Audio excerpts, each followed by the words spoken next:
Bapak Ibu hadirin yang kami hormati, selanjutnya mari kita simak dan dengarkan bersama uraian tabligh akbar yang tentunya nanti ditutup dengan doa oleh Yang Mulia Ustadz Haji Abdul Somad LC DISA PhD.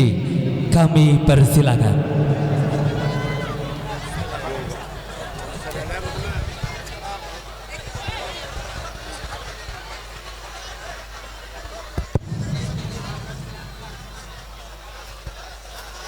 Bismillahirrahmanirrahim. Assalamualaikum warahmatullahi wabarakatuh.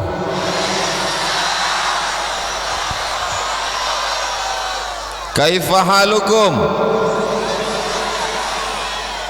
How are you tonight? Bone haba. Yang ketiga baru keluarannya keras sekali. Alhamdulillahi Rabbil Alamin. Majlis kita ini menjadi majlis bangkai busuk, berbau, berulat, tidak ada maknanya kalau tidak diisi dengan salawat. Allahumma salli ala Sayyidina Muhammad wa ala alihi wa sahbihi wa barik wa sallim. Laisa minna, tidak termasuk umat kami, kata Nabi Muhammad sallallahu alaihi wasallam, man lam yarham saghirana, orang yang tidak sayang kepada anak-anak, walam ya'rif syarafa kabirina, tidak hormat kepada orang tua, tidak sayang kepada anak, maka bukan umat Nabi Muhammad sallallahu alaihi wasallam. Supaya kita diakui sebagai umat Nabi Muhammad yang sama-sama kita hormati Ibu Bupati Kabupaten Bima, Bapak Wakil Bupati, Ketua beserta anggota DPRD Kabupaten Bima, hadir pula bersama kita Bapak Sekda, Bapak Kepala Pengadilan Negeri, alim ulama, qori kita yang suaranya Masya Allah tabarakallah. Saya selama ini melihatnya hanya di YouTube saja. Malam ini Ustadz Samsuri Firdaus, betul, yang baru saja melangsungkan pernikahan.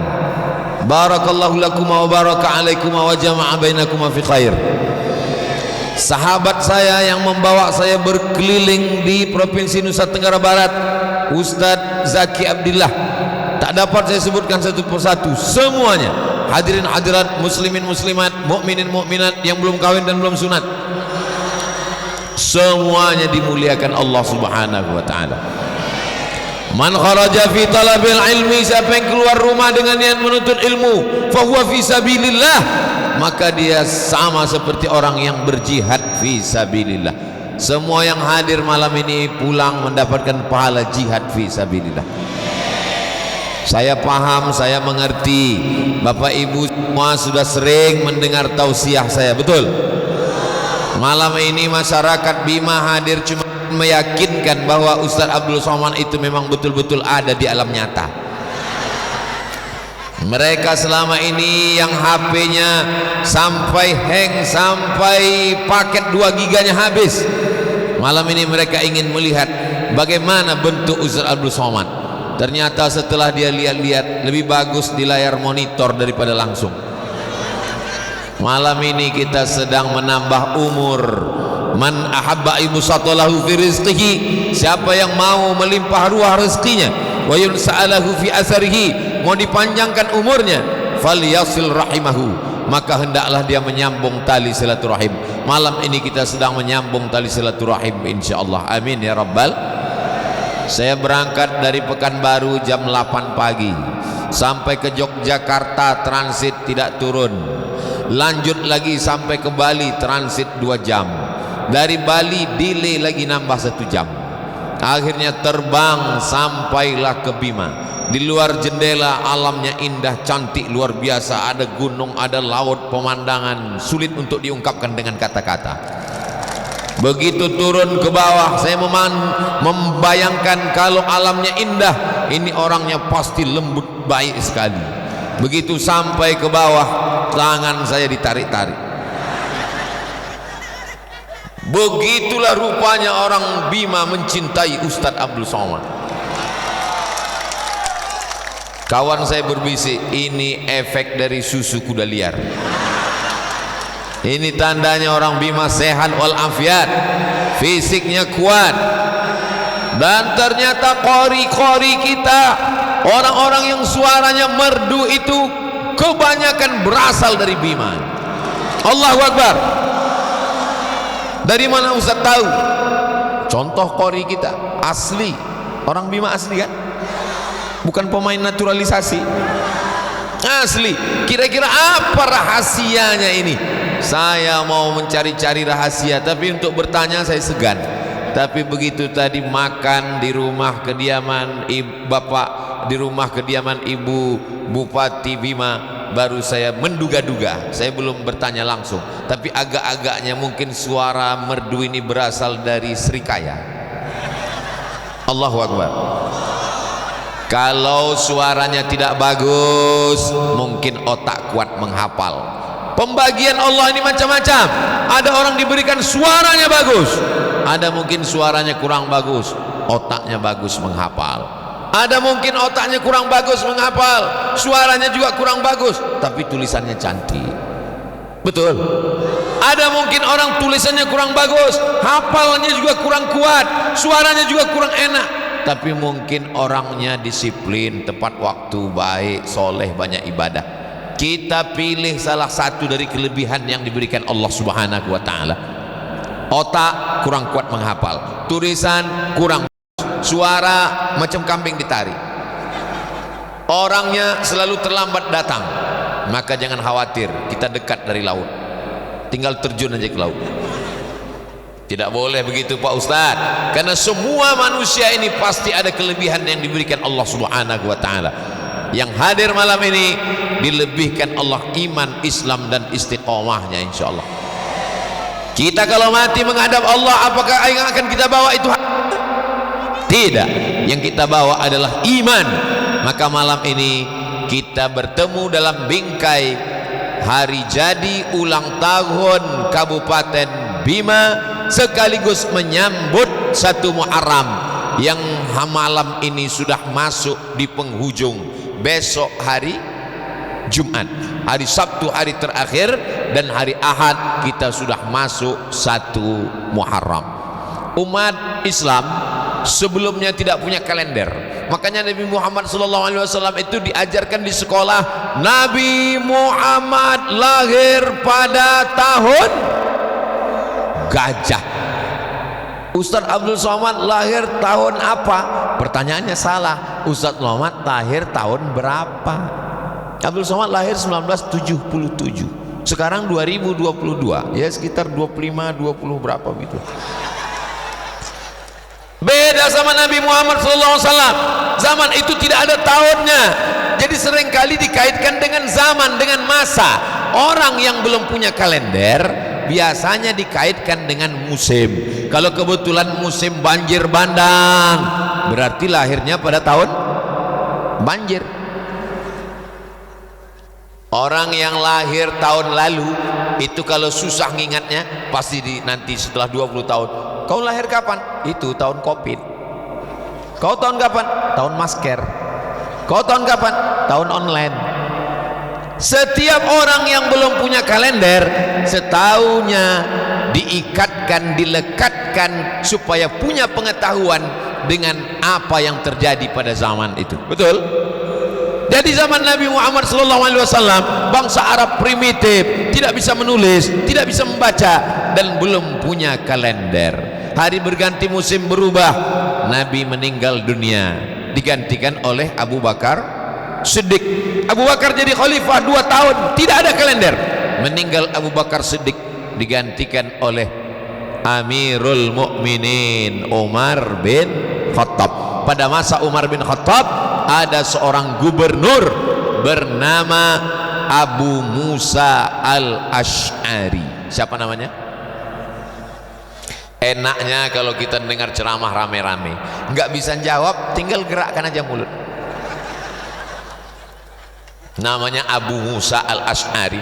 Abu Musa al-Ash'ari menjadi gubernur. Setiap kali tetangga kirim surat, ada tanggalnya, ada bulannya. Ustaz Somad itu megang surat apa? Ini bukan surat. Ada 2 kalimat yang tertulis di sini. Yang pertama, bonehaba. Yang kedua, lembo ade. Mana tahu nanti jamaah ini ribut, sudah ada mantranya.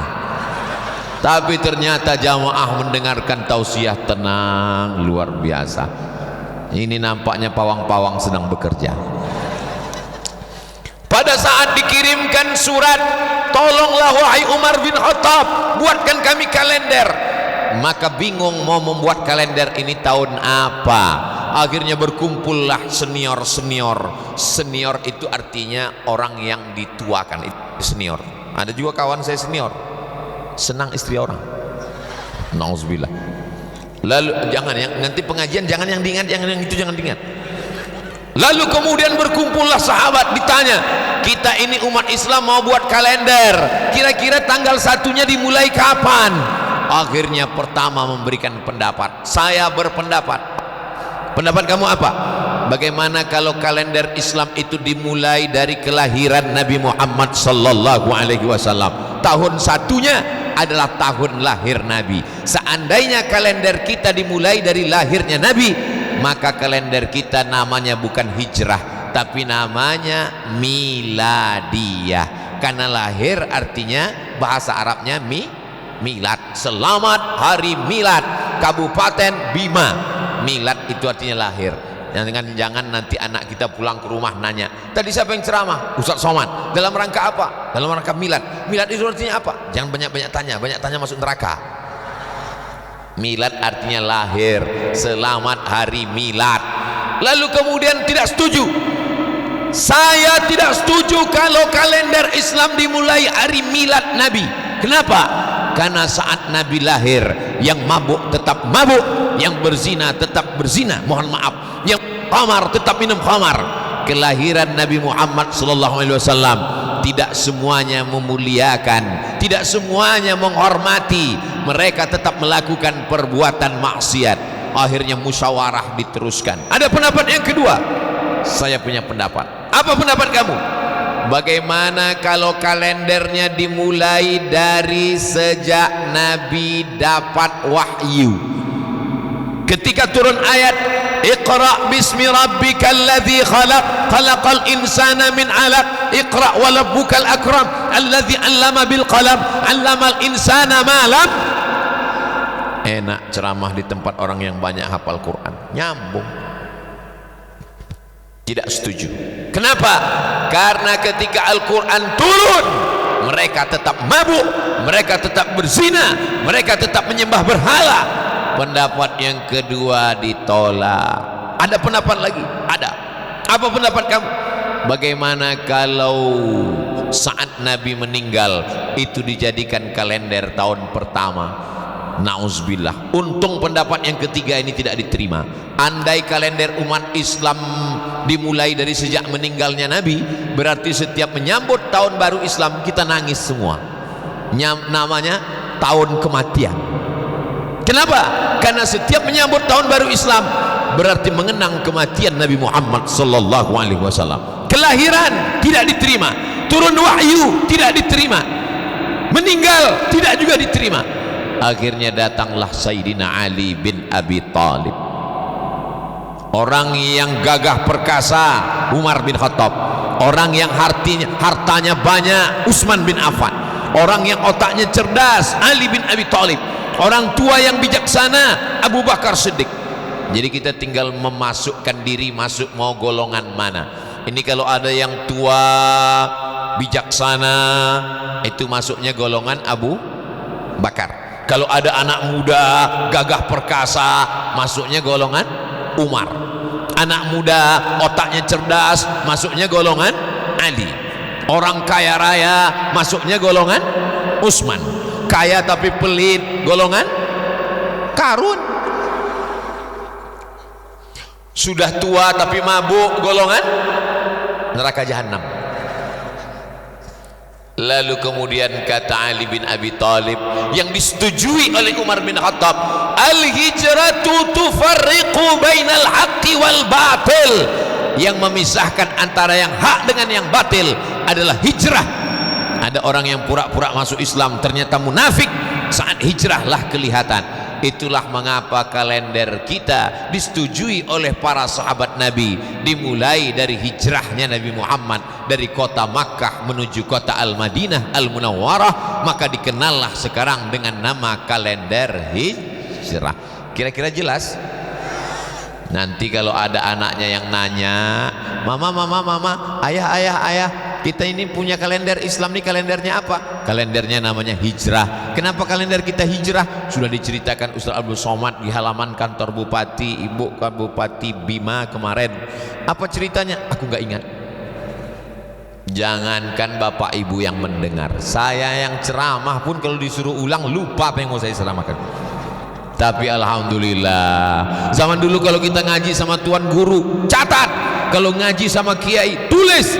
Zaman sekarang nggak perlu lagi karena sudah direkam dan akan diupload ke channel Ustadz Abdul Somad Official. Jangan lupa subscribe, like, share, and comment.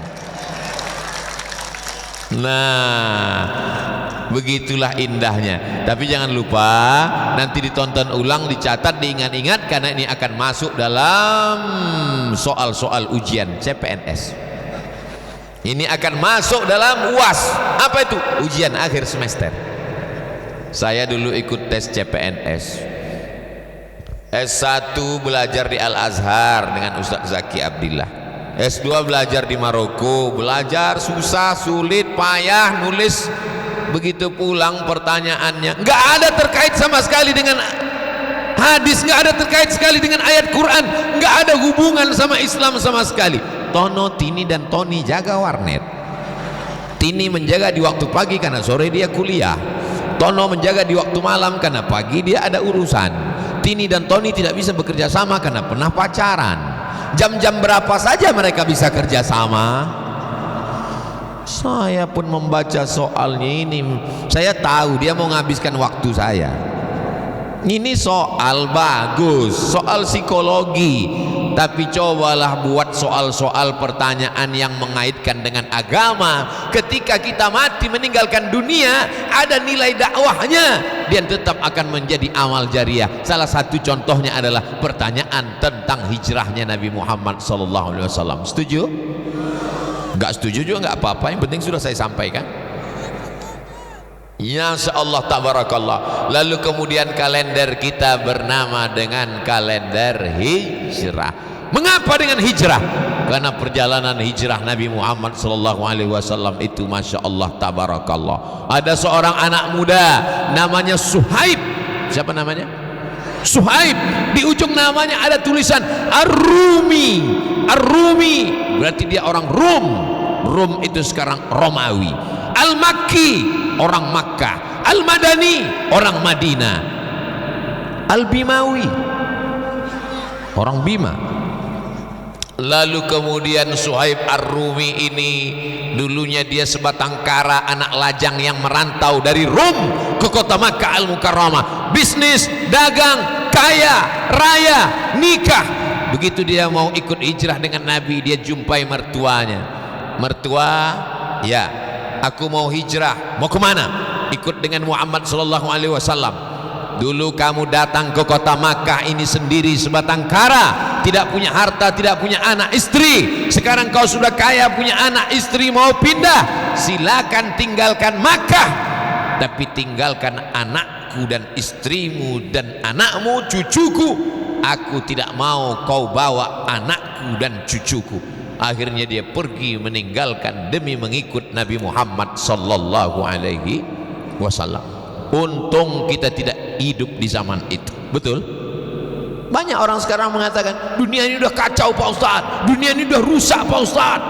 Kalau ada orang ngomong begitu, kamu ngomong begitu di tahun 2022, memangnya kalau kamu dulu diikut di zaman Nabi udah pasti jamin ikut Nabi? Belum tentu. Boleh jadi kalau kamu hidup di zaman Nabi, mungkin kamu ikut Abu Jahal sama Abu Lahab. Kita ditakdirkan Allah hidup di tahun 1443, yang 2 malam lagi kita akan masuk ke 1444. Itu menurut ilmu Allah. Memang sekarang kita layak. Kita syukuri saja nikmat ini dengan beramal soleh, bukan somat. Jamaah yang dimuliakan Allah Subhanahu wa taala. Jadi hijrah ini berat, luar biasa. yang bisa hijrah itu. Sekarang kami mau hijrah Pak Ustaz. Dulu hijrah dari Makkah ke Madinah. Sekarang mau hijrah kemana? Mau meninggalkan Bima? Bima negeri yang indah, lemah gemah ripah lojnawi, tokat dan batu jadi tanaman.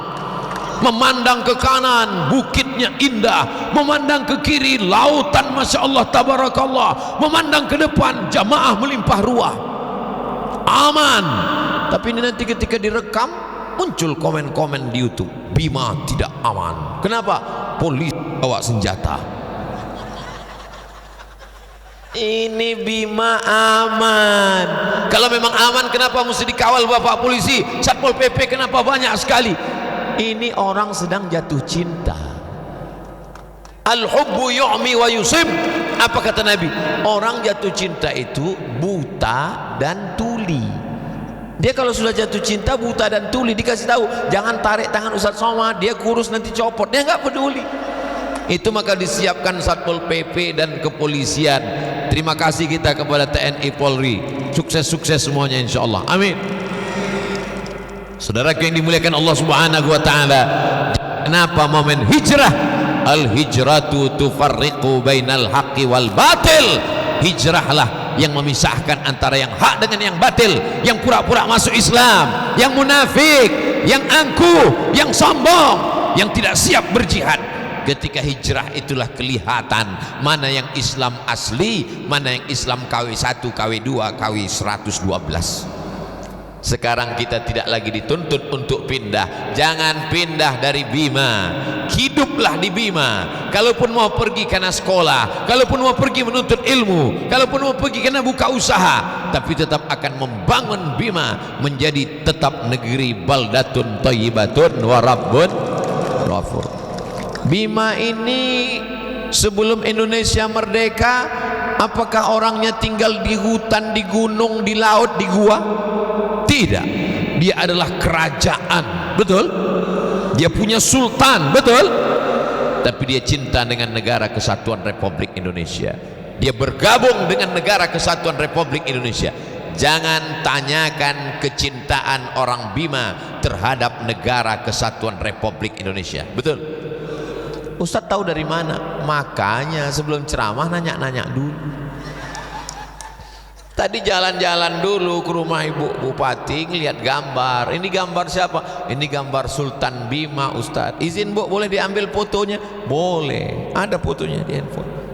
Mau dibawa pulang nanti ke Riau, cerita dengan anak cucu. Aku baru saja melihat gambar Sultan Bima, dan mereka itu punya kerajaan di masa lalu sebelum Indonesia merdeka, berani mengawal Presiden Soekarno, dan setelah Indonesia mereka bergabung dalam satu hembusan napasnya. Dia cinta negara kesatuan Republik Indonesia. Dalam hembusan napasnya dia juga adalah orang yang bersyahadat asyhadu alla ilaha illallah wa asyhadu anna muhammadan rasulullah.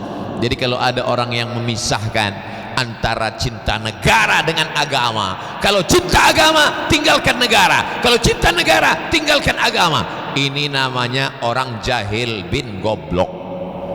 Dia tidak baca sejarah, dia tidak datang ke Bima. Di Bima orang cinta dengan negara, tapi dia tetap beragama. Dia cinta dengan agama, dia tetap bernegara. Kenapa? Pancasila, satu ketuhanan yang maha esa. Jadi kita tidak perlu meninggalkan negara kesatuan Republik Indonesia untuk berislam, dan kita tidak perlu meninggalkan Islam untuk menjadi orang yang nasionalis. Paham? Masya Allah, enak ceramah di tempat orang yang cerdas. Lalu kemudian bagaimana dengan hijrah? Hijrah itu Masya Allah tabarakallah, Ustadz Abdul Somad sampai hari Kamis ceramahnya malam Jumat, persis seperti peristiwa hijrah. Ini tidak direncanakan sama sekali. Saya ketika diundang, Ustaz Abdul Somad nanti datang ke Bima, kata Ustaz Zaki Abdillah, enggak ada saya pikirkan, karena hijrah itu hari Kamis malam Jumat. Kalau gitu berangkatnya hari Kamis malam Jumat, bertepatan.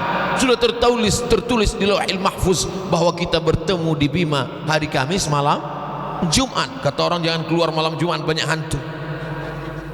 Hantu-hantu semuanya lari, luntang pukang tunggang langgang. Kenapa? Karena kita datang membawa asma Allah, dibacakan ayat-ayat suci Al-Quran. Begitu dibacakan Al-Quran tadi, setannya sudah pada lari semuanya. Jadi kalau ada suami ibu besok yang tidak sholat subuh, itu bukan salah setan, tapi salah. Banyak sekarang orang menyalahkan setan. Kamu kenapa nggak sholat? Aku sebetulnya mau sholat, tapi digoda setan. Sudah dibacakan ustadz kita tadi, setannya sudah lari semua. Kalau begitu yang salah orangnya.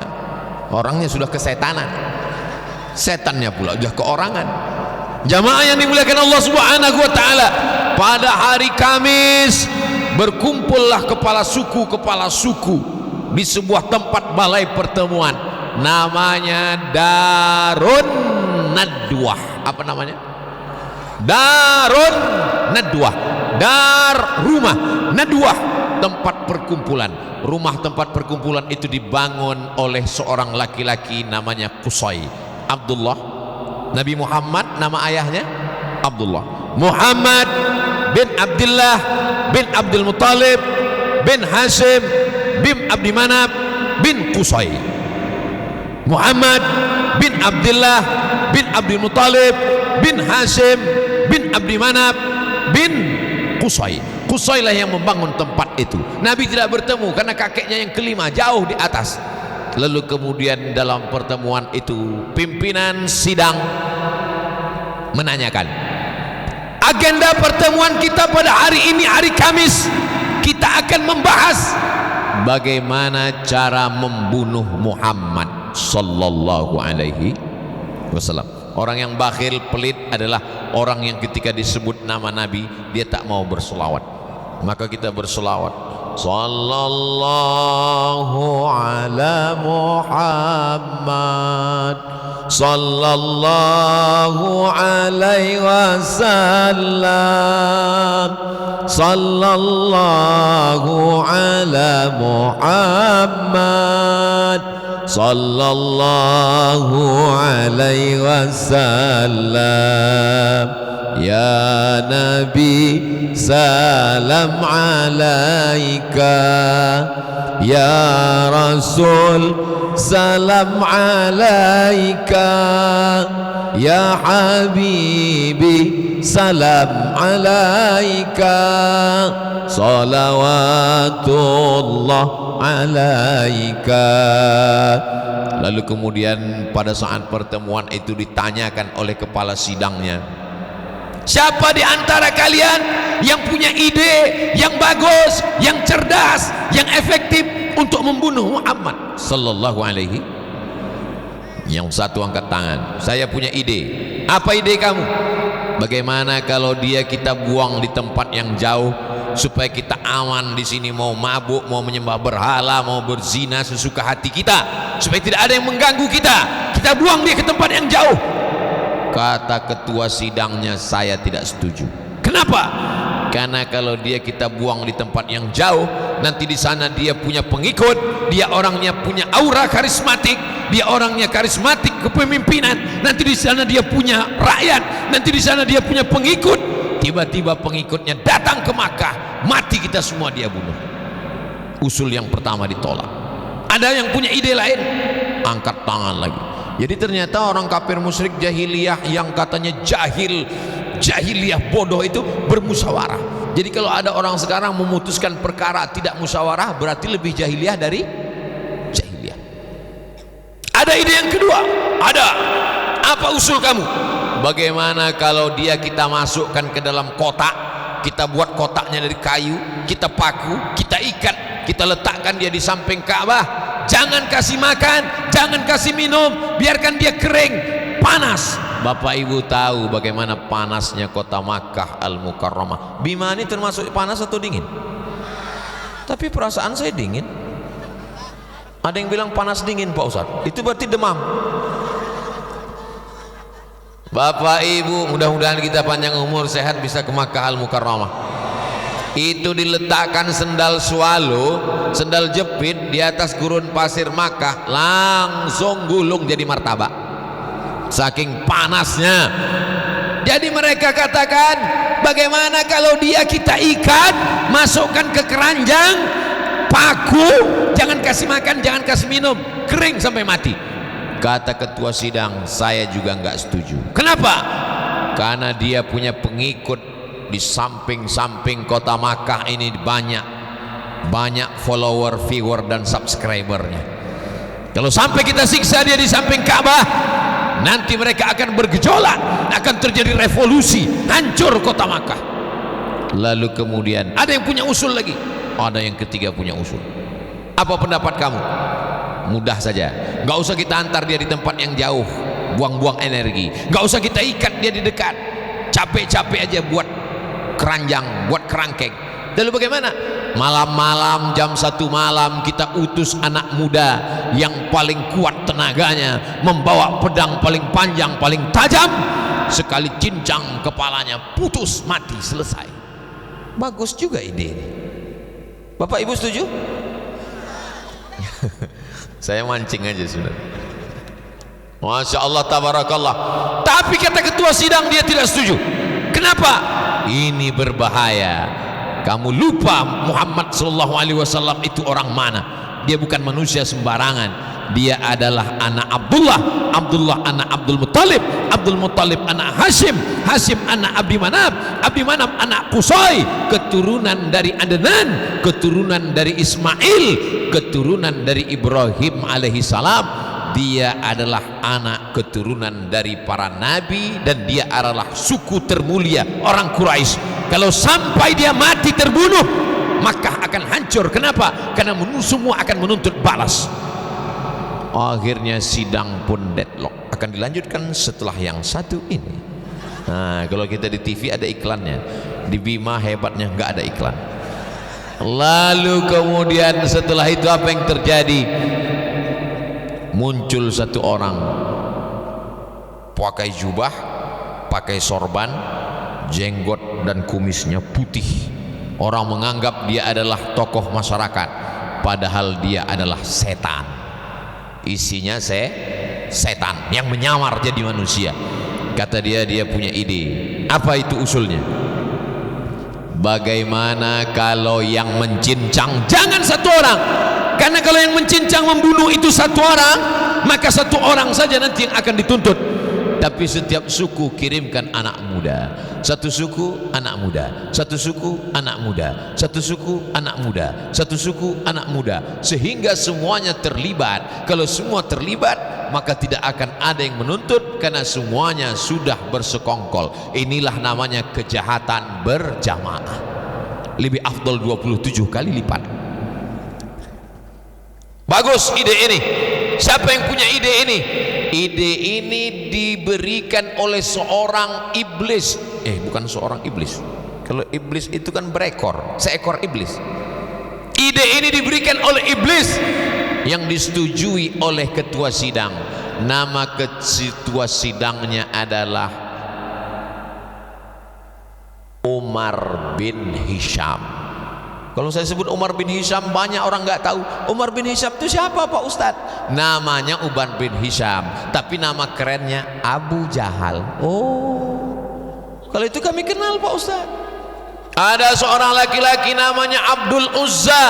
Abdul Uzza siapa Pak Ustadz? Kami nggak kenal. Nama kerennya Abu Lahab. Oh, kalau itu kami kenal. Makanya kalau kenalan sama orang tanya nama keren siapa. Namanya siapa? Ustadz Abdul Somad. Nama kerennya Uwas. Kadang kita kenalan sama orang kita nggak tahu orangnya jujur. Nama kamu siapa? Ibrahim. Pas dicari di Facebook nggak ketemu. Pas lihat ada foto, ini orangnya, tapi namanya lain. Siapa? Bram. Mohon maaf Pak Ibrahim, jangan tersinggung. Bapak Ibu yang dimuliakan Allah Subhanahu wa taala. Nah, begitu juga dengan ini. Akhirnya kepala sidang Ustaz Somad, iya. Siapa nama kepala sidang tadi? Umar bin Hisham. Abu Jahal, iya. Abu bapak, Jahal bodoh. Abu Jahal pak bodoh. Orangnya bodoh kenapa otaknya cerdas? Dia kalau yang untuk dosa dia cerdas. Mana tahu nanti kita ada rapat di masjid, rapat panitia tabligh akbar menyambut 1 Muharram. Gimana? Ada ide? Ustadz siapa yang kita undang? Nggak ada ide dia. Tapi begitu ditanya, gimana kalau kita menghadirkan artis dangdut pakai rok pendek? Langsung, menurut saya, itu berarti Abu Jahal. Kalau untuk yang jahil-jahil, otaknya cerdas, karena dia disupport oleh setan. Ustaz Somad, beda setan dengan iblis itu apa? Nama komunitasnya jin. Wa ma khalaqatul jinna wal insa. Jin, ada yang jin Islam. Wa anna minnal muslimun, jin Islam. Golongan yang satu lagi, wa minnal qasitun, jin yang tidak baik, yang jahat ini namanya setan. Induknya namanya iblis. Iblis itu general manajernya, yang paling tinggi namanya iblis, anak-anak buahnya namanya setan. Setan itu terdiri dari dua golongan, yang kelihatan manusia, yang tidak kelihatan jin. Alladzi waswisu fi sudurin nas minal jinnati. Kamu mau kemana? Aku mau dengar tabligh akbar pengajian. Di mana? Di halaman kantor Bupati Bima. Siapa yang ceramah? Ustaz Abdul Somad. Bagus, kita main gaple. Itu berarti yang ngajak itu saya. Nanti kalau ada yang membuli, setan yang punya paket 2 giga. Apa yang terjadi ketika itu? Ini idenya mantap. Setiap suku satu anak muda yang paling gagah perkasa, yang lengannya paling tegap, ambil pedang paling tajam. Jam 1 malam masuk ke rumah Muhammad sallallahu alaihi, cincang kepalanya, hancur, selesai. Efisien dan efektif. Kapan kita laksanakan? Nanti malam, jangan tunda lagi. Lalu kemudian sidang pun selesai, ketuk palu, mereka pun bubar. Lalu kemudian setelah itu Nabi Muhammad sallallahu alaihi wasallam datang ke rumah Abu Bakar Siddiq. Nabi Muhammad punya sahabat namanya Abdullah bin Abi Quhafah, tapi karena anaknya seorang gadis bernama Sayyidatuna Aisyah menikah dengan Nabi, bahasa Arabnya anak gadis itu Bakr atau Bikr, maka bapaknya disebut bapak gadis Abu Bakar. Nama aslinya Abdullah, nama ayahnya Abu Quhafah. Abdullah bin Abi Quhafah. Assalamualaikum. Waalaikumsalam. Bone haba. Assalamualaikum Abu Bakar. Waalaikumsalam. Nanti malam Abu Bakar kita hijrah. Ini hari Kamis sidang, pas malam Jumat, siang Kamis Nabi mendatangi rumah Abu Bakar. Abu Bakar, nanti malam kita hijrah. Mengapa nanti malam ya Rasulullah? Karena nanti malam akan ada anak-anak muda yang gagah perkasa. Jam 1 malam mereka akan datang membawa pedang, mereka akan memancung kepalaku, mencincangku. Sebelum mereka datang, kita sudah keluar nanti malam. Pertanyaannya, dari mana Nabi Muhammad bisa tahu? Ternyata ruang sidang itu dipasang penyadap. Oleh siapa? Intel. Punya Allah Subhanahu wa taala. Ternyata di ruang sidang itu ada Jibril alaihi salam. Malaikat Jibril datang melapor, ya Rasulullah, ya nanti malam sebelum anak muda itu datang kau cabut duluan. Oke, I'm coming. Abu Bakar siap karena memang dia sudah lama menunggu perintah, sahabat yang luar biasa. Lalu kemudian Nabi pun pulang berkemas-kemas, bersiap-siap, dan pada waktu malam Nabi pun bersiap. Nabi itu habis sholat isya tidur yang paling berkualitas habis sholat isya. Tidak boleh ngomong setelah sholat isya kecuali tabligh akbar. Ini malam ini acaranya setelah isya kan? Kok boleh? Karena pengajian. Aslinya nggak boleh. Makanya di pondok-pondok pesantren tahfiz Quran habis sholat isya tidur, mudah bangun jam 2 malam. Tidur Nabi nggak lama-lama. Nabi itu tidurnya sedikit. Beda dengan Abdul Somad, dikit-dikit tidur. Naik pesawat tidur. Buka kaca lihat masih di awan, tutup lagi, tidur lagi. Sampai di hotel tidur. Lalu kemudian tidur itu paling bagus kalau isya jam 8, 9, 10, 11, 12, 1. Biasanya Nabi bangun malam jam 1 dia pergi ke Masjidil Haram salat tahajud. Kenapa salat di samping Ka'bah mesti malam? Karena kalau siang banyak orang kafir musyrik jahiliyah mencekik lehernya, menyungkup kepalanya. Jadi kalau ada dekat rumah kita ada orang nggak pernah ke masjid, jangan suuzon, karena dia takut dicekik Abu. Bapak Ibu pun juga kalau yang belum pernah ke masjid, nanti kalau ditanya sama tetangga, sama ustadz, kenapa nggak pernah ke masjid? Saya ke masjidnya jam 1 malam, seperti Rasulullah Sallallahu Alaihi Wasallam. Kalau di siang hari saya takut dicekik. Ini tidak ada di Bima, ini adanya di kampung saya di Riau. Di Bima semuanya orangnya ke masjid, betul?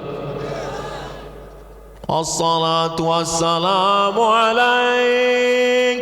Tadi waktu saya dari airport menelusuri laut, melihat matahari tenggelam, indahnya Masya Allah, saya rekam. Beginilah suasana di kota Bima. Anak-anak semuanya pergi ke masjid sehingga sepi. Masya Allah indahnya.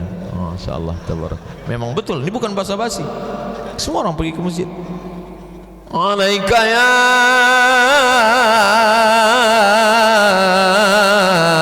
man, ya man asra bikal muhaiminu layla. Masya Allah. Ada beberapa orang perempuan saya lihat di tepi pantai, tapi tidak banyak. Mungkin mereka sedang halangan semua. Begitulah hebatnya. Lalu kemudian Nabi Shallallahu Alaihi Wasallam malam itu dia keluar dari rumah.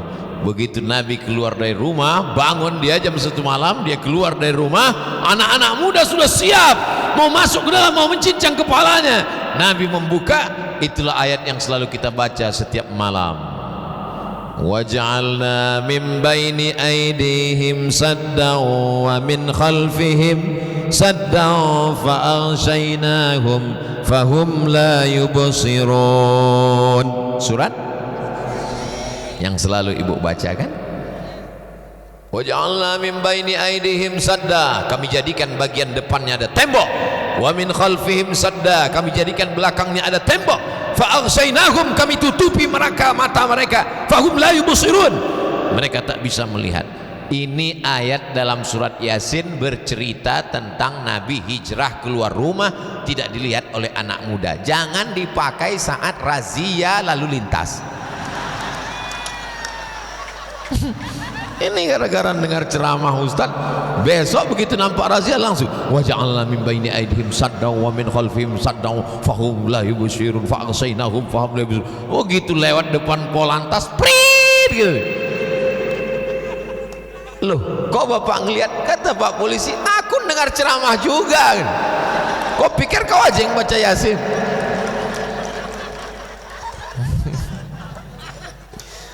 Jadi kenapa kita disuruh tiap malam baca Yasin? Kalau malam Jumat, man qara'a surat Al-Kahfi, siapa yang baca surat Al-Kahfi malam Jumat, sore Jumat, petang Jumat, pagi Jumat, adha'a lahu min nur, Allah berikan dia cahaya pencerahan ma bainal jumu'ataini, antara Jumat yang lalu dengan Jumat yang akan datang. Tapi surat Al-Kahfi, surat Yasin tidak dibaca cuma malam Jumat. Man qara'a Yasin fi lailatin, siapa yang baca surat Yasin pada suatu malam, enggak disebut malam Jumat, malam Senin, malam Selasa, malam Rabu, malam Kamis, malam Jumat. Jadi kalau ada orang mengatakan kamu baca Yasin malam Jumat, dia membaca Yasin malam Jumat itu adalah bid'ah. Nabi enggak nyebut malam Jumat. Siapa yang baca Yasin pada suatu malam, malam Jumat itu malam apa enggak malam? Malam, berarti masuk malam apa malam? Malam. Dalilnya umum. Jadi baca Yasin terserah, nggak mesti pada malam Jumat. Surat Al-Kahfi dikhususkan malam Jumat, malam yang lain boleh. Lalu kemudian kalau kita disuruh membaca itu malam Jumat, sebenarnya kita sedang mengenang peristiwa hijrah setiap malam. Waja'alna min baini aydihim saddan wa min khalfihim saddan fa'aghshaynahum fahum la yubsirun. Menetes air mata mengenang hijrahnya Nabi Muhammad sallallahu alaihi. Tapi sekarang banyak orang baca Yasin dia nggak merenungkan isinya. Kenapa? Karena dia nggak baca dengan makna, dia nggak baca perenungan, dia nggak pahami. Dia baca sampai ujungnya sirun fayakun turjaun. Apa ini?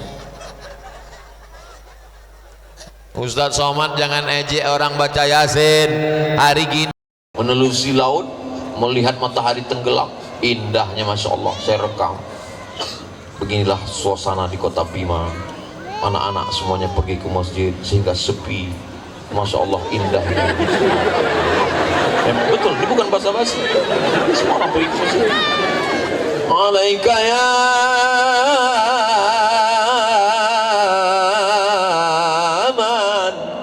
ya man asra bikal muhaiminu laila. Masya Allah. Ada beberapa orang perempuan saya lihat di tepi pantai, tapi tidak banyak. Mungkin mereka sedang halangan semua.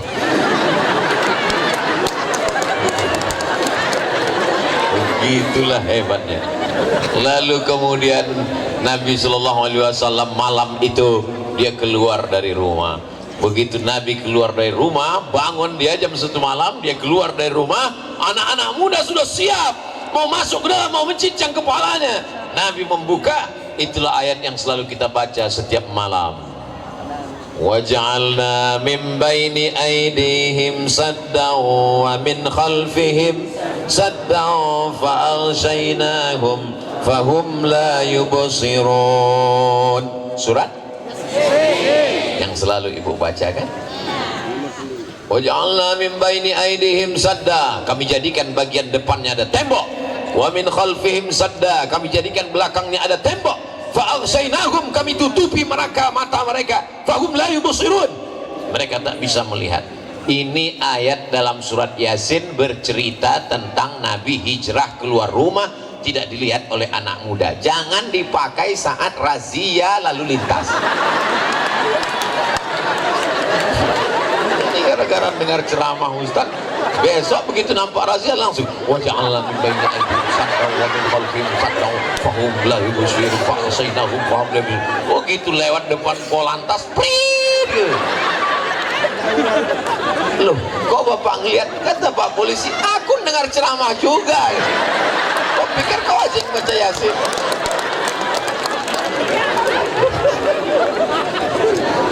Jadi kenapa kita disuruh tiap malam baca Yasin? Kalau malam Jumat, man qara'a surat Al-Kahfi, siapa yang baca surat Al-Kahfi malam Jumat, sore Jumat, petang Jumat, pagi Jumat, adha'alahu min nur, Allah berikan dia cahaya pencerahan ma bainal jumu'ataini, antara Jumat yang lalu dengan Jumat yang akan datang. Tapi surat Al-Kahfi, surat Yasin tidak dibaca cuma malam Jumat. Man qara'a Yasin fi lailatin, siapa yang baca surat Yasin pada suatu malam, gak disebut malam Jumat, malam Senin, malam Selasa, malam Rabu, malam Kamis, malam Jumat. Jadi kalau ada orang mengatakan kamu baca Yasin malam Jumat, iya, membaca Yasin malam Jumat itu adalah bid'ah. Nabi nggak nyebut malam Jumat. Siapa yang baca Yasin pada suatu malam? Malam Jumat itu malam apa enggak malam? Malam, berarti masuk malam apa malam? Malam. Dalilnya jadi baca Yasin terserah, nggak mesti pada malam Jumat. Malam surat Al-Kahfi dikhususkan malam Jumat, malam yang lain boleh. Lalu kemudian kalau kita disuruh membaca itu malam Jumat, sebenarnya kita sedang mengenang peristiwa hijrah setiap malam. Waja'alna min baini aydihim saddan wa min khalfihim saddan fa'aghshaynahum fahum la yubsirun.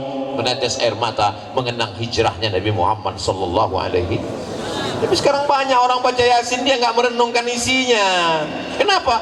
Karena dia nggak baca dengan makna, dia nggak baca perenungan, dia nggak pahami.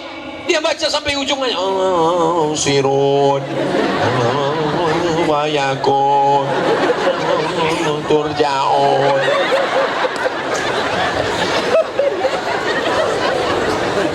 Ustadz Somad jangan ejek orang baca Yasin. Hari gini orang sibuk dengan drama Korea, hari ini orang sibuk dengan fashion show. Orang sudah mau baca Yasin itu sudah alhamdulillah. Tapi yang kita inginkan ada kualitas yang lebih baik. Yang selama ini belum baca sudah mulai baca. Yang selama ini bacanya kalau mau baca rame-rame, kalau pas lagi rame baca. Kenapa? Karena bisa tanpa suara.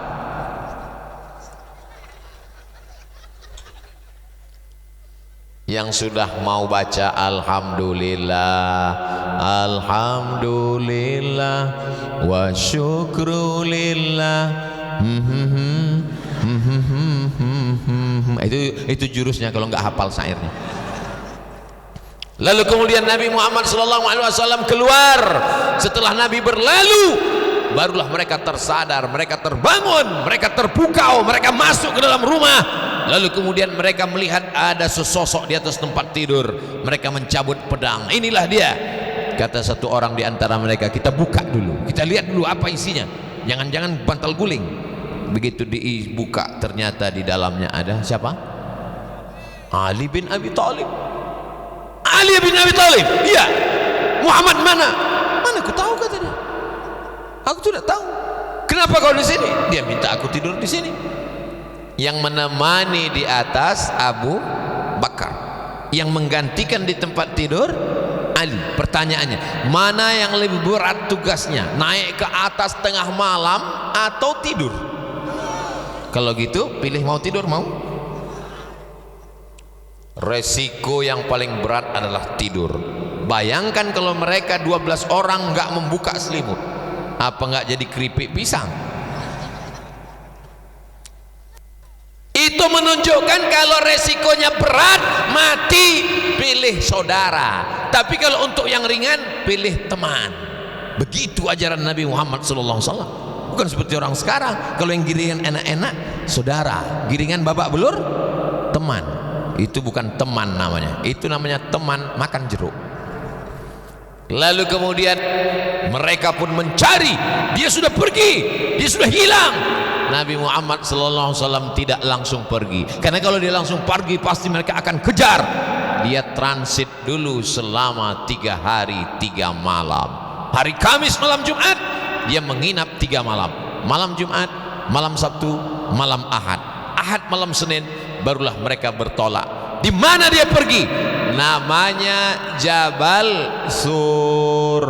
Kalau turun wahyu namanya Jabal Nur. Iqra bismi rabbikal ladzi khalaq, Jabal Nur. Tempat hijrah namanya Jabal Sur. Ini jamaah haji pulang cerita sama tetangga, kemarin saya tempat Nabi menerima wahyu di Jabal Sur. Yang cerita lupa, yang dengar nggak tahu, sama-sama ngangguk. Yang biasanya jamaah haji umroh naik ke atas itu Jabal Nur, guys. Jabal Sur curam, sulit, terjal, payah. Kita paling diajak sama guide di bawah. Jamaah sekalian, kita sedang berada di Jabal Sur. Di mana Pak Ustadz? Itu di atas. Kita nggak usah naik ya, panas sekali, jauh. Udah kita foto aja. Hai. Vlog setelah itu. Naiklah Nabi ke atas berdua dengan Abu Bakar Siddiq. Tidak pakai senter. Kenapa? Senter belum ada. Tidak pakai obor. Kenapa? Karena kalau terang kelihatan langsung dikejar oleh kafir musyrik jahiliyah. Gelap-gelap mereka naik ke atas. Sampai di atas ada gua. Gua yang paling banyak di Jakarta. Siapa lu? Siapa gua? Ketika Nabi mau masuk ke dalam, ditahan oleh Abu Bakar Siddiq. Jangan masuk ya Rasulullah. Kenapa Abu Bakar? Boleh jadi ada singa yang sedang tertidur di dalam, boleh jadi ada ular berbisa sedang tidur di dalam. Kalau aku yang masuk ke dalam, yang bersedih hanya anak istriku. Tapi kalau engkau yang meninggal ya Rasulullah, risalah Islam tidak akan sampai ke Bima ya Rasulullah. Yang ucapan Bimadri itu tambahan dari saya. Abu Bakar nggak ada ngomong gitu. Risalah Islam tidak akan sampai ke penjuru dunia ya Rasulullah. Yang masuk ke dalam duluan adalah Abu Bakar Siddiq. Makanya jangan kita marah kalau disebut Abu Bakar radhiyallahu an. Allah meridhai dia. Kenapa? Nyawanya dia berikan untuk Rasulullah sallallahu alaihi wasallam. Coba andai yang diajak Nabi hijrah waktu malam itu bukan Abu Bakar tapi Abdul Somad. Apa kata saya ke Rasulullah? Ya Rasulullah, silakan masuk duluan, karena engkau pasti diselamatkan Allah. Ada Jibril, ada Mikail, ada Israfil, ada Israel, ada Munkar, ada Nakir, ada Raqib, ada Atid, ada Malik, ada Ridwan. Kalau aku, jangankan TNI Polri, Satpol PP pun nggak ada. Kecuali di Bima lengkap semua personil, lengkap dengan senjata. Loh, kemana senjata tadi kok hilang? Masuk Abu Bakar Siddiq ke dalam, gelap, dia awasi, dia bersihkan. Ternyata sudah tidak ada binatang berbisa, tidak ada harimau, tidak ada singa. Lalu kemudian ada lubang, dia duduk, dia tutup lubang itu dengan belakang, dia duduk, kakinya dia selonjorkan. Lalu Nabi SAW, masuklah ya Rasulullah, semua sudah aman ya Rasulullah. Nabi pun masuk ke dalam. Lalu kemudian Nabi SAW meletakkan tengkuknya ke atas paha Abu Bakar. Nabi pun tertidur. Tak lama Nabi tertidur, tiba-tiba Nabi terbangun. Mengapa Nabi terbangun? Ada menetes air dari atas batu. Tidak mungkin embun, tidak mungkin pohon kayu. Air apa ini Abu Bakar? Kata Abu Bakar, air mataku ya Rasulullah. Kenapa engkau menangis? Engkau rindu. Apa yang membuat engkau menangis, hai Abu Bakar? Aku disengat binatang berbisa ya Rasulullah. Kakinya tidak dia gerakkan karena takut Nabi terbangun. Malam ini yang dipanggil berikut ini, mari kita dengarkan tausiah yang akan disampaikan oleh Ustadz Dr. Abdul Somad. Berikut ini akan kita dengarkan ceramah dari Ustadz Abdul Somad. Dipanggil Ustadz, dipanggil doktor, tapi belum pernah saya dipanggil. Berikut ini mari kita dengarkan tausiah yang akan disampaikan oleh Abdul Somad, disambut oleh jamaah radhiyallahu anhu. Abu Bakar diridhoi Allah. Kenapa? Nyawanya dia berikan, dirinya dia jadikan tebusan. Binatang berbisa menyengat kakinya, tak dia gerakkan, sampai akhirnya air mata, kaki bisa dia tahan, tapi ada satu yang tak bisa tahan, air mata menetes jatuh ke bawah, jatuh tepat ke pipi Nabi Muhammad SAW. Andai kita yang memangku Nabi malam itu, melompat kita duluan. Maafkan aku ya Rasulullah, nggak sadar aku lagi itu apa tadi. Oh, gitulah cintanya Nabi Muhammad.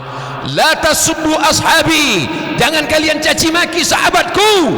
Lau anfaqa ahadukum mithla uhudin zahaban, seandainya ada di antara kalian yang bisa mensedekahkan, mewakafkan emas sebesar bukit Uhud, tidak sampai satu genggaman Abu Bakar Siddiq. Apakah ada orang sekarang yang mencaci maki Abu Bakar Siddiq?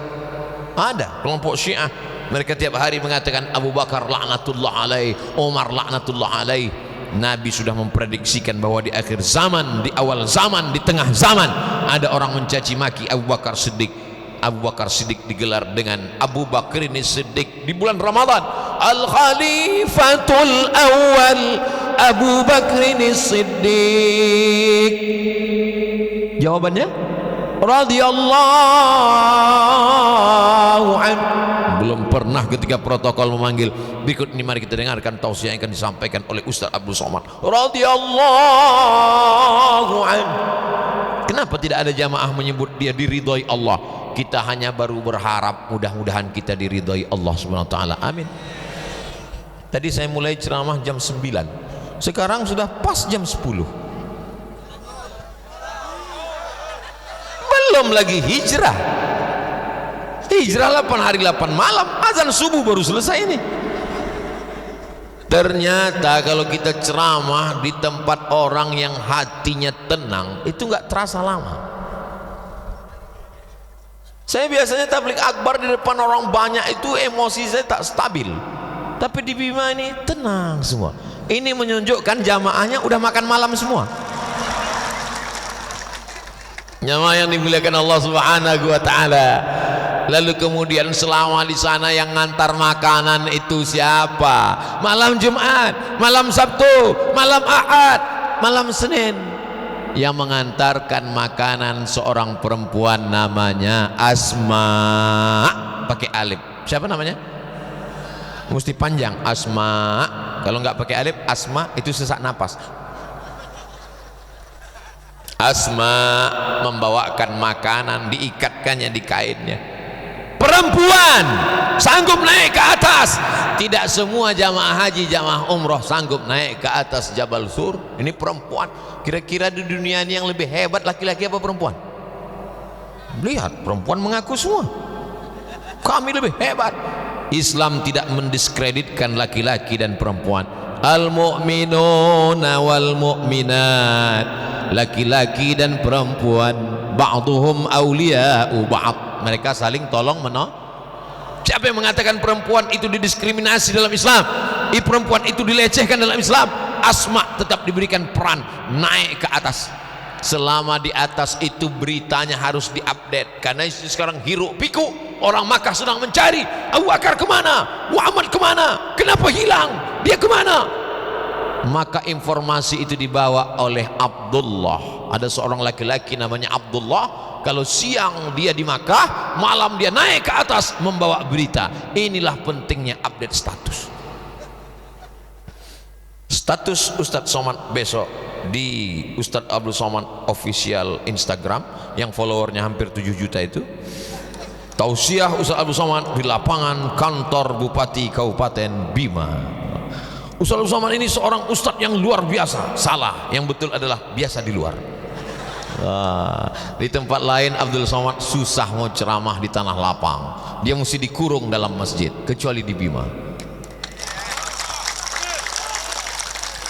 Pak Kabak Kesra itu masjid. Iya, itu masjid agung Pak Ustadz. Kenapa kita nggak dalam masjid? Saya pun heran. Biasa Ustadz Abdul Somad dalam masjid, kenapa di Bima ini di luar masjid? Rupanya kalau sampai sebanyak ini masuk masjid, masjidnya meledak, ramai sekali, maka dibuat di luar masjid. Yang saya tanya tadi Bapak Kabak Kesra, Bapak jabatannya Kabak Kesra? Saya ini PLT Pak Ustadz. Oh, tahu Bapak Ibu arti PLT? PLT itu artinya pejabat lillahi ta'ala, orang yang paling ikhlas. Mudah-mudahan Allah berikan beliau istiqomah iman Islam. Ini kedatangan Ustaz Abdul Somad ini adalah berkat kerja keras beliau dengan Ustadz Zaki Abdillah. Allahu Akbar. Sampai mana tadi, lupa ceramah. Lalu kemudian Nabi Sallallahu Alaihi Wasallam selama di atas itu mesti ada satu yang berjaga-jaga mengawal di bawah. Jangan sampai musuh ada kelihatan. Yang mengawal di bawah itu namanya Amir bin Fuhairah, pura-pura mengembala kambing. Dia ngontrol. Kalau ada orang kasih kode. Kayaknya waktu itu belum bisa miss call. Kalau ada orang kasih kode. Ada yang menemani di atas Abu Bakar Siddiq. Ada yang menggantikan di tempat tidur Ali bin Abi Thalib. Ada yang membawa makanan Asma. Ada yang membawakan berita Abdullah.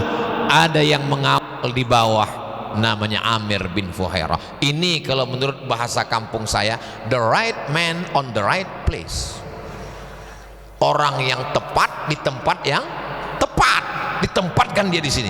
Ini jadi kepala dinas, ini jadi kepala kantor, ini jadi kepala badan, ini yang ada kepala, ini nggak ada kepala. Supaya bekerja ini. Jadi pelajaran dari hijrah ini luar biasa Bapak Ibu yang dimuliakan Allah Subhanahu wa taala. Kenapa tidak langsung berangkat? Kalau langsung berangkat diikuti musuh. Biarkan suasana tenang. Sama seperti Bapak Ibu minum kopi, diaduk. Setelah diaduk nggak langsung minum, kita biarkan dulu tenang 3 hari. Setelah 3 hari baru kita minum. Lalu setelah 3 hari, malam Jumat, malam Sabtu, malam Ahad, hari Ahad malam Senin, barulah Ustadz Somad pulang ke Pekanbaru Riau.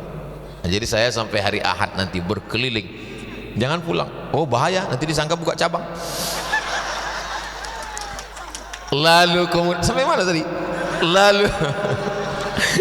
Lalu kok saya kalau ketemu simpang tuh lupa. Lalu kemudian Nabi Sallallahu Alaihi Wasallam ketika sedang berada di dalam gua, datanglah orang kafir musyrik jahiliyah, naik mereka ke atas mengejar. Abu Bakar Siddiq ketakutan menggigil. Lau absara, seandainya mereka melihat kaki mereka, la absarana, mereka pasti melihat kita ya Rasulullah. Apa kata Nabi? Ma zannuka bisnaini, kalau kau sangka kita di sini berdua, fallahu thalithuhuma, ada Allah yang ketiga.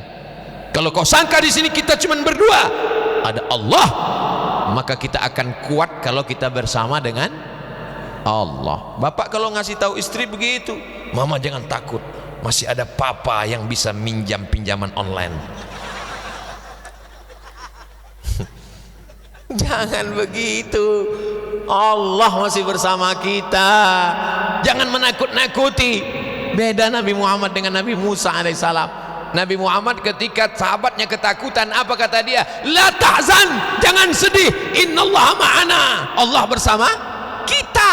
Allah bersama kita, hai Abu Bakar. Kalau Nabi Musa enggak, apa kata Nabi Musa? Kalla inna ma'iyya rabbi sayahdin, Allah bersamaku, enggak bersama kamu, beb. Kenapa beda? Kenapa beda Nabi Muhammad dengan Nabi Musa? Karena temannya Nabi Musa ketakutan. Temannya Nabi Muhammad ketakutan, Abu Bakar sedang ketakutan. Orang yang ketakutan kita bangkitkan semangatnya. La takhaf, jangan takut. Wala tahzan, jangan cemas, jangan galau, Allah bersama kita. Temannya Nabi Musa bukan ketakutan, nakut-nakutin. Innalam mudrakun, innalam mudrakun. Itu Fir'aun sedang mengejar kita, nanti kita ketangkap, nanti kita ketangkap. Kalla, kata Nabi Musa, inna ma'iya rabbi sayahdin, Allah bersamaku, sedangkan kau matilah dengan ketakutan. Jadi kalau teman bapak itu termasuk temannya Nabi Muhammad, ketakutan, bangkitkan semangatnya. Jangan takut, Allah bersama kita. Tapi kalau dia nakut-nakuti kita, hati-hati Ustaz Somad, nanti Ustaz Somad kena tangkap, nanti Ustaz kena usir. Kalla, sekali-kali tidak, Allah bersamaku, tidak bersamamu. Pret. Lalu kemudian pada malam hari Ahad, bertolaknya di waktu malam. Jadi hijrah itu keluarnya malam Senin, hari Ahad, malam Senin. Mereka pun bertolak. Yang jadi guide penunjuk jalan namanya Ibnu Uraiqid. Siapa namanya? Tidak Islam. Tidak Islam. Ini dalil boleh bekerja sama dengan orang yang tidak Islam selama aman. Yang dipakai itu jasanya menunjukkan jalan, karena dia tahu jalan khusus menelusuri tepian Laut Merah dari Makkah di bawah, Madinah di atas, Yaman di bawah, negeri Syam di atas, Mesir di kiri, Maroko di kiri. Peta buta, jangan kita bahas sekarang. Makkah di bawah, Madinah di atas, Laut Merah di samping. Mereka buat jalur khusus, dia tahu jalan. Maka kemudian Nabi pun bertolak. Lalu kemudian mereka 8 hari 8 malam berangkat hari Ahad malam Senin sampai di Quba hari Senin. 8 hari 8 malam perjalanan panjang. Di dalam perjalanan panjang itu macam-macam mereka lewati. Kalau kita bahas 8 hari 8 malam ini sampai saya ceramah seminggu lagi, habis jadwal yang lain.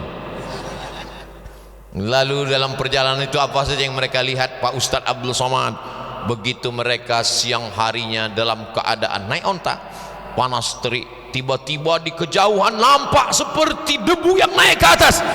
Kalau kita sedang berada di gurun pasir, tiba-tiba nampak ada debu yang naik ke atas, itu berarti ada orang yang sedang mengejar kita di belakang. Ya Rasulullah sallallahu alaihi wasallam, itu ada orang ngejar kita ya Rasulullah. Iya.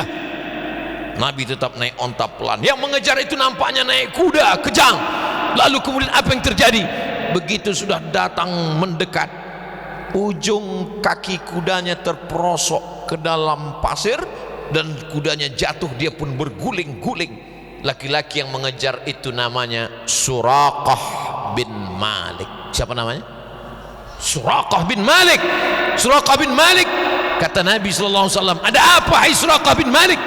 Ya Muhammad sallallahu alaihi wasallam, di kota Makkah mereka sedang mengadakan undian. Siapa yang bisa membawa kepala Muhammad baik hidup maupun mati, dia akan diberikan 100 ekor onta. 1 ekor onta paling murah 50 juta. Sebetulnya lebih, tapi karena kita udah lama kenal ya 50 aja lah. Kalau 1 ekor onta 50 juta kali 100 ekor berarti pokoknya banyak lah. Kalau kita belikan cendol, kita berenang dalam cincau. Tapi ketika tadi aku melihat engkau ya Muhammad sallallahu alaihi wasallam, seumur hidupku aku tidak pernah jatuh dari kuda. Seumur hidupku aku berhasil pembunuh bayaran. Tapi begitu kudaku jatuh, aku berpikir bahwa yang kukejar ini adalah bukan manusia biasa. Saksikanlah ya Muhammad, asyhadu an la ilaha illallah wa asyhadu anna Muhammadan Rasulullah. Apa pesan Nabi kepada Suraqah bin Malik? Aghib anna, silakan kau pulang, tapi sembunyikan berita tentang kami. Jangan kau update status. Jangan sampai kau ceritakan, aku tadi baru ketemu Nabi Muhammad di jalan. Ada yang mesti kita jaga rahasianya, tak semua mesti diceritakan. Ini pelajaran tentang Suraqah bin Malik. Ini banyak suami-suami sekarang semua tentang istrinya dia ceritakan.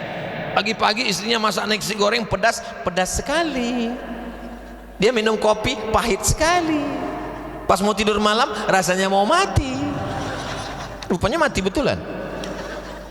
Nabi SAW mengatakan, aghib anna, sembunyikan berita tentang kami. Suraqah bin Malik pulang. Apa pelajaran tentang Suraqah? Suraqah keluar dari rumah niatnya baik apa jahat?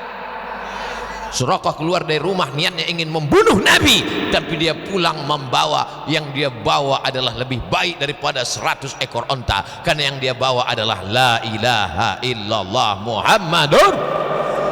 Bandingkan dengan orang sekarang, keluar dari rumah membawa bismillahi tawakkaltu 'alallah la haula, tapi setelah pulang yang dia bawa apa? Selingkuhan. Untung istrinya tegar dan pandai menyanyi, pergilah kasih kejarlah selingkuhanmu. Itu pun tidak ada di Bima. Itu hanya di planet Mars, Merkurius, Neptunus dan Pluto. Suraqah bin Malik keluar rumah niatnya baik apa jahat? Jahat, ingin mengambil uang haram, membunuh Nabi, tapi pulang dia membawa hidayah Islam. Berapa banyak orang keluar rumah niatnya baik, tapi ternyata pulang dia bawa uang haram. Dan kalau ada suami-suami yang pulang bawa uang haram, apakah ibu mau nerima? Masya Allah, tidak, katanya. Tidak, Pak Ustaz, tidak. Gitu hebatnya perempuan-perempuan yang tangguh dan luar biasa. Lalu kemudian Nabi melanjutkan perjalanan. Sampai dia lanjutkan perjalanan, panas, kering kerontang. Mereka mampir ke tempat peternakan kambing. Sudah merupakan hukum yang tidak tertulis, kalau mampir ke tempat peternakan kambing boleh minta air susu kambing. Sepelit-pelitnya orang kafir musyrik jahiliyah, kalau ada ternak kambingnya boleh minta air susu kambing. Jadi kalau ada orang sekarang ini nggak mau ngasih air susu kambing, tapi hebatnya orang Bima, jangankan air susu kambing, air susu kuda liar pun dia kasih. Tidak ada air susu kambing, kata peternak, karena ini musim kemarau. Ini hanya ada kambing yang kurus saja. Dibawakannya kambing yang kurus, didoakan Nabi Sallallahu Alaihi Wasallam. Akhirnya diperaskan dapat 1 gelas. Bagian bawahnya dibasuh, bagian bawah gelas itu dihapus Abu Bakar dengan sorbannya supaya pasirnya tidak menetes ke kain Nabi. Lalu diberikan kepada Nabi Sallallahu Alaihi Wasallam. Nabi pun meminum. Ketika Nabi meminum air itu, apa kata Nabi? Apa kata Abu Bakar Siddiq saat melihat Nabi meminum? Fasyariban nabiyyu hatta irtawaitu. Nabi meminum air susu kambing sampai hausku hilang. Saya ketika membaca hadis ini nampaknya buku salah cetak ini. Yang minum Nabi atau Abu Bakar? Saya ulang sekali lagi, nampaknya yang dengar udah nggak konsen. Yang minum ini Nabi apa Abu Bakar? Nabi kan? Yang bilang hausnya hilang Nabi Abu Bakar? Kenapa Nabi yang minum haus Abu Bakar hilang? Ini buku salah cetak. Baca buku lain sama. Fasyariban nabiyyu hatta irtawaitu. Nabi minum sampai hausku hilang. Ternyata inilah puncak daripada keimanan. Beda kalau saya jalan dengan Ustadz Zaki. Begitu Ustadz Zaki minum, langsung saya komen, melihat Ustadz Zaki minum hausku merajalela. Kita belum bisa merasakan perasaan orang lain. Kita hanya menjaga perasaan kita tanpa menjaga perasaan orang lain. Saya ini orangnya termasuk menjaga perasaan orang lain. Dari tatapan mata orang saya tahu dia gelisah ceramah ini nggak habis-habis. Makanya di mana-mana saya ceramah tuh saya batasi. Ceramah Abdul Somad tidak lebih dari 60 menit sesuai yang tertulis di botol 600 ml. Kecuali di Bima 2 botol.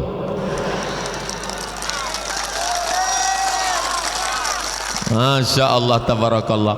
Kadang kita ceramah di kantor. Orang-orang di kantor ini berangkat dari rumah dia udah kena tekanan. Tekanan siapa? Tekanan orang rumah. Pas di jalan kena tekanan. Tekanan siapa? Razia lalu lintas. Sampai di kantor, ada tekanan lagi. Apa itu? Pengajian. Jadi dianggap ustaz itu pelengkap penderitaan hari itu. Makanya saya selalu mengatakan, saya ceramah nggak lebih dari 60 menit. Supaya apa? Supaya mereka tahu bahwa penderitaan ini nggak akan lama lagi, selalu berlalu. Ada kepastian yang diinginkan manusia. Lalu kemudian apa yang terjadi ketika itu?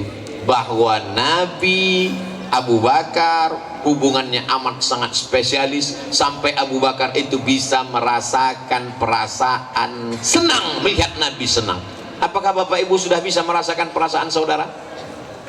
Bisa melihat teman mobilnya baru ikut senang, melihat teman rumahnya baru ikut tenang, melihat teman istrinya baru ikut tenang. Sudah bisa merasakan perasaan itu? La yu'minu ahadukum, kamu belum beriman hatta yuhibba li akhi, sampai kau dapat merasakan perasaan saudaramu kama yuhibbu li nafsih, sama seperti sayang pada diri sendiri. Ikut senang melihat senang, ikut susah melihat kesusahan orang lain. Yang banyak sekarang bukan begitu. In tamsaskum hasanatun tasuhum, kalau kamu dapat nikmat dia susah hati. Wa in tusibukum sayyi'atun, tapi kalau kamu dapat musibah yafrahu biha, dia senangnya luar biasa. Gimana kabar si Anu sekarang? Dia berhasil mau berangkat haji. Apa?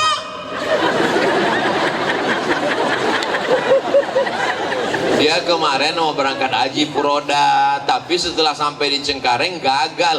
Alhamdulillah. Ketemu orang di bank, mau kemana Pak? Mau nyetor ONH, mau berangkat haji ya? Yang berangkat kamu semua istrimu? Saya aja, istri saya belum bisa. Alhamdulillah. Idul Fitri pulang orang bawa mobil baru, itu mobil dia.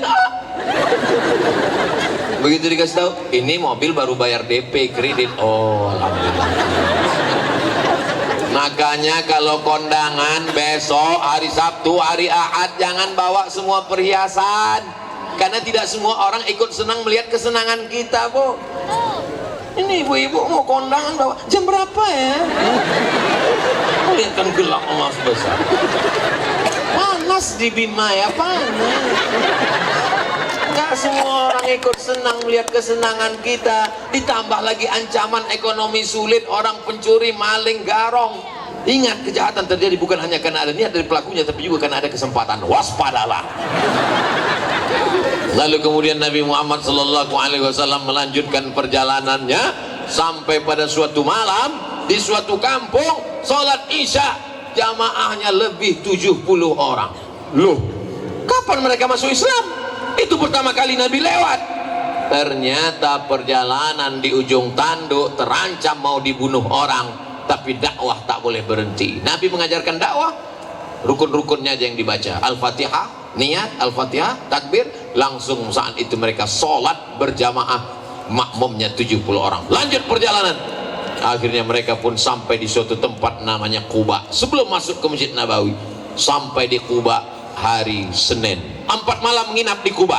Malam Selasa, malam Rabu, malam Kamis, malam Jumat.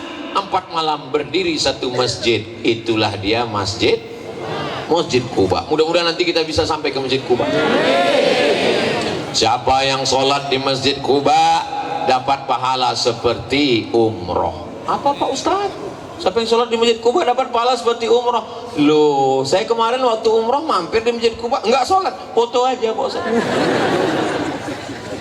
Foto di depan mimbar, foto di samping mihrab, buat vlog, update status, tapi enggak sholat. Yang salah siapa? Ustaz Somad. Kenapa aku yang salah? Kamu yang tidak belajar. Panjang umur sehat badan, kita akan umroh insyaallah. Amin. Ongkos tanggung sendiri. Apa pelajaran dari sini? 4 malam mendirikan masjid. Manfaatkan, jangan mati sebelum bangun masjid. Allahu Akbar. Bisa membangun masjid dengan kekuasaan, pakai kekuasaan bangun masjid. Berdiri Masjid Agung Bima. Allahu Akbar. Bisa bangun masjid.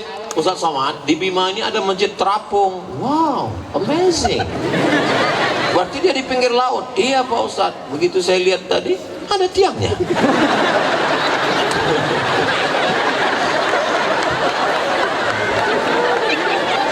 Di mana-mana yang namanya masjid terapung itu memang pakai tiang. Cuman pas lagi pasang airnya penuh. Makanya kalau foto pas lagi pasang, pas lagi surut jangan. Betapa indahnya 20 tahun akan datang Masjid Islamic Center terbesar se-Asia Tenggara terapung di atas pantai Bima. Allahu Akbar. Ustaz Somad pernah ke masjid? Oh, idenya dari saya. Ustaz pernah sholat situ? Enggak. Masya Allah, tabarakallah. Siapapun yang memberikan ide-ide kebaikan, man sanna fil islami sunnatan hasanatan, dilaksanakan orang setelahnya, falahu ajruha, dia dapat pahalanya. Sampaikan ke anak-anak kita, jangan mati sebelum bangun masjid. Nah, amin. Emak-emak sekarang nasihati anaknya, jangan mati sebelum belikan emas 3 kilo. Bapak Ibu yang dimuliakan Allah Subhanahu wa taala. Hari Jumat, malam Selasa, malam Rabu, malam Kamis, malam Jumat. Hari Jumat Nabi bertolak menuju Yathrib. Apa namanya? Yathrib artinya tanah banyak hama penyakit. Yathrib artinya tanah banyak yang tidak baik. Dirubah Nabi menjadi Al-Madinah Al-Munawwarah. Al-Madinah Al-Munawwarah. Ini artinya nama yang tidak baik mesti dirubah. Ada orang namanya Abdus Syams, Abdu hamba, Syams matahari, hamba matahari. Baik apa tak baik? Tak baik. Dirubah Nabi namanya jadi Abdurrahman. Jadi nama yang baik itu memang dinisbatkan ke Allah. Abdurrahman, Abdurrahim, Abdul Ghafar, Abdul Rauf, Abdul Somad. Lalu kemudian Nabi SAW datang, disambut mereka. Tala'al badru alaina min zaniyatil wada wajaba syukru alaina mada'a lillahi da ayyuhal mab'usu fina ji'ta bil amril muta' ji'ta syaraftal madinah marhaban ya khairada. Tala'al badru alaina, sudah terbit Badar. Badar artinya bulan purnama. Kalau bulannya sabit itu namanya hilal. Kalau bulannya bulat purnama namanya Badar. Sudah jadi nama orang Indonesia, Pak Hilal dan Pak Badar. Kalau suami ibu namanya Pak Hilal, jangan kasih keluar di ujung bulan Sa'ban, karena dia sedang dicari-cari orang untuk menetapkan 1 Ramadan. Sudah jadi nama orang Indonesia yang perempuan. Yang laki-laki Pak Hilal dan Pak Badar, yang perempuan Siti Hilaliyah, Siti Badariyah. Begitulah hebatnya orang Indonesia ini, namanya mantap-mantap luar biasa. Tolong yang namanya disebut jangan tersinggung. Resep mau dengar ceramah Ustaz Somad 1 aja, jangan tersinggung. Beberapa jamaah mendengar ceramah saya tersinggung, pulang sakit jantung, meninggal. Bapak Ibu yang dimuliakan Allah Subhanahu wa taala, begitu sampai di kota Al-Madinah Al-Munawwarah, apa yang dilakukan Nabi Muhammad sallallahu alaihi wasallam? Membangun masjid. Ya Rasulullah, ini tanah wakaf. Nabi beli tanah itu, dia wakafkan sekali lagi. Nabi ingin, walaupun dia seorang nabi, dia ingin mendapatkan pahala tanah wakaf sampai hari kiamat. Gimana kemarin Ustaz Somad ceramah di Bima? Sampai nggak kelihatan ujungnya di mana. Bukan itu. Abdul Somad ingin setelah Abdul Somad pulang, maka banyak yang menelpon ke tuan-tuan guru ingin mewakafkan tanah. Assalamualaikum Tuan Guru. Waalaikumsalam. Saya terkesan dengan ceramah Ustaz Somad di halaman kantor Bupati kemarin di Bima. Katanya Nabi pun mewakafkan tanah. Walaupun dia seorang Nabi, dia ingin mewakafkan tanah. Saya juga ingin mewakafkan tanah saya. Ada di tepi pantai di Bima. Tanah siapa? Enggak tahu. Gimana mewakafkan orang nggak jelas pemiliknya? Wakafkanlah tanah lillahi. Assalamualaikum Tuan Guru. Waalaikumsalam. Itu tanah saya wakafkan. Bagus, mantap, alhamdulillah. Langsung dicek BPN, Badan Pertanahan Nasional. Assalamualaikum Bapak Kanwil BPN. Waalaikumsalam. Kami mau cek tanah titik koordinat sekian-sekian. Mohon maaf, ini tanah bermasalah, tumpang tindih ada 5 surat. Loh, telepon lagi. Assalamualaikum. Waalaikumsalam. Tanah yang Bapak wakafkan itu bermasalah. Karena bermasalah itulah maka saya wakafkan.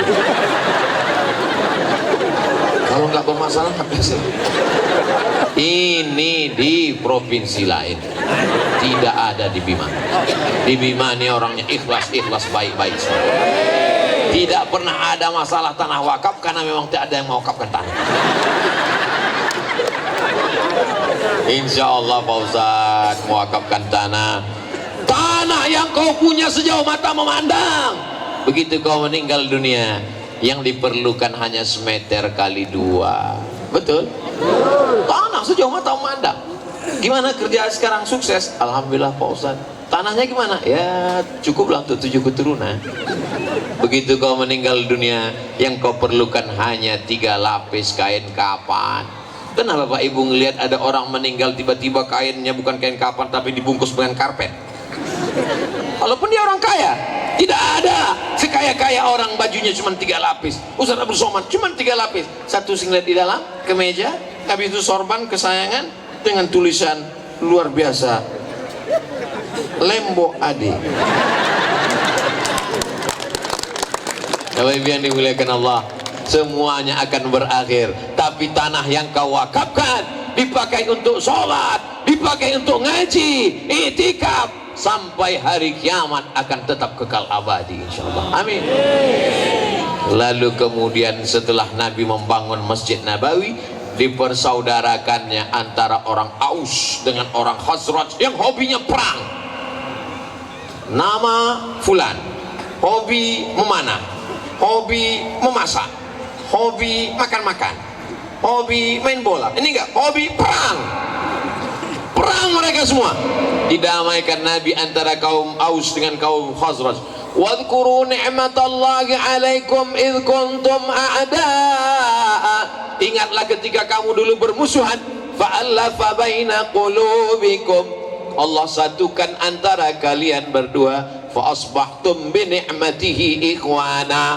Antara sesama orang Madinah dipersaudarakan, Aus dan Khazraj. Antara orang Makkah dengan orang Madinah, orang Makkah Muhajirin, orang Madinah Ansor dipersaudarakan. Antara orang Islam dengan yang tidak Islam dipersaudarakan. Itulah dia Yahudi Bani Nadir, Yahudi Bani Quraizah, Yahudi Qainuqa, Yahudi Khaybar. 12 poin piagam Madinah. Orang Madinah walaupun tidak Islam, walaupun Yahudi, bekerja sama dengan orang Islam menjaga kota Madinah dari serangan orang Makkah. Baca dalam kitab Ar-Rahiq Al-Maktum. Nomor 1 lomba menulis sejarah Nabi. Mesir kalah, Saudi Arabia kalah, Maroko kalah. Yang menang nomor 1 orang mana? Orang India, Syekh Safiur Rahman Al-Mubarakfuri. Orang Islam mesti tahu bahwa di India itu banyak ulama-ulama besar yang luar biasa. Ini sekarang orang kalau ditanya, tahu India? Tahu? Apa yang kau kenal dengan India? Datang istrinya dari belakang.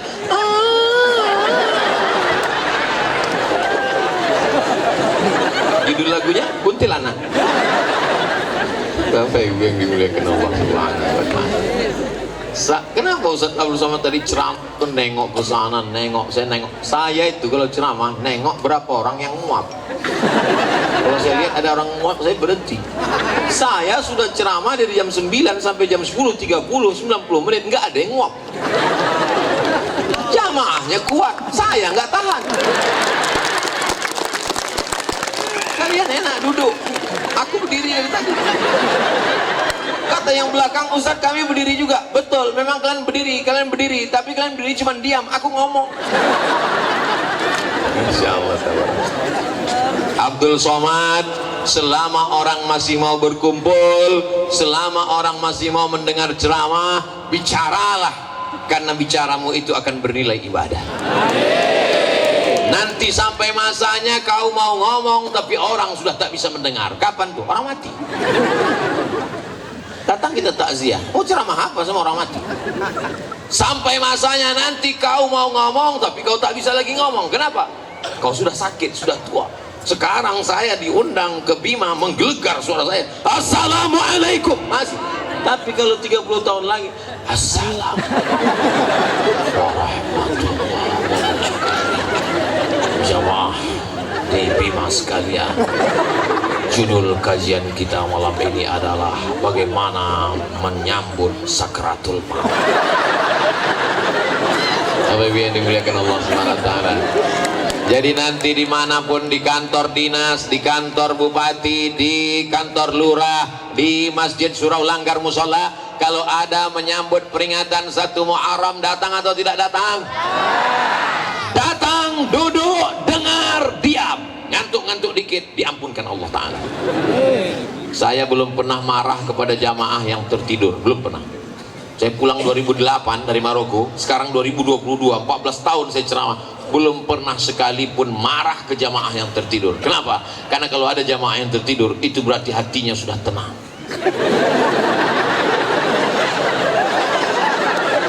Jamaah yang dimuliakan Allah Subhanahu wa taala. Pada malam hari ini 90 menit kita bersama. Selamat milad Kabupaten Bima. Semoga Bima menjadi baldatun thayyibatun. Pemimpinnya adil dan amanah, masyarakatnya khairul ummah, umat yang terbaik, umat Nabi Muhammad sallallahu alaihi wasallam.